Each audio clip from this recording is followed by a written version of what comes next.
বাজে এক অভিজ্ঞতার সম্মুখীন হয়েছি কুমিল্লা গ্র্যান্ড দেশপ্রিয় রেস্টুরেন্টে ডিনার করতে গিয়ে। খাবারে আমরা অর্ডার করেছিলাম মাটন তেহেরি, চিকেন তেহেরি, সালাদ এবং কোল্ড ড্রিঙ্কস। খুব সুন্দরভাবে তারা আমাদেরকে হান্ডিতে করে খাবারগুলো পরিবেশন করে দেখতে ভালোই লাগছে। যাওয়ার পরে আমরা তাদেরকে বলি যে আমাদেরকে মিনারেল ওয়াটার দেওয়ার জন্য, প্লাস সাথে ওয়াটার গ্লাস দেওয়ার জন্য।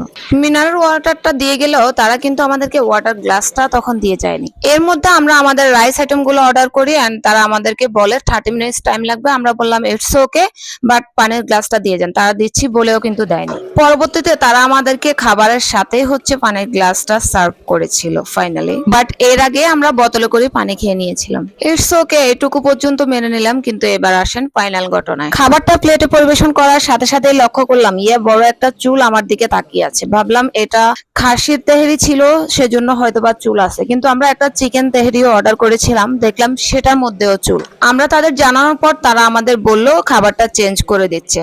পরবর্তীতে খাবারটা চেঞ্জ করে নিয়ে আসে, তবে তখন আবার আমরা চিকেন তেহেরিটাতে আবারও চুল পাই। একবার মিস্টেক হয়ে যেতেই পারে, কিন্তু সেকেন্ড টাইমও আমরা যখন চুল পাইলাম তখন আর ব্যাপারটা টোটালি আমাদের কাছে ভালো লাগলো না।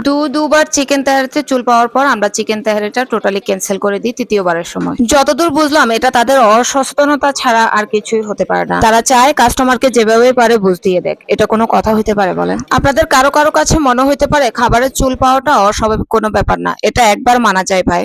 দ্বিতীয়বার যখন সেম কাজটাই করে তখন কিন্তু মানা যায় না। যাই হোক, আমি তাদের বিরোধী দলীয় লোক না, বাট আমার কাছে ব্যাপারটা খারাপ লাগলো এবং আমার মনে হলো যে আপনাদেরকে আমি একটু সচেতন করি। আমার ভালোবাসার মানুষজন যারা আছেন আপনারা দেখবেন, বেশি বেশি ভিডিওটা শেয়ার করে সবাইকে দেখার সুযোগ করে দিন। ভালো লাগলে আমার পেজটি ফলো দিবেন। আল্লাহ হাফেজ, গুড বাই।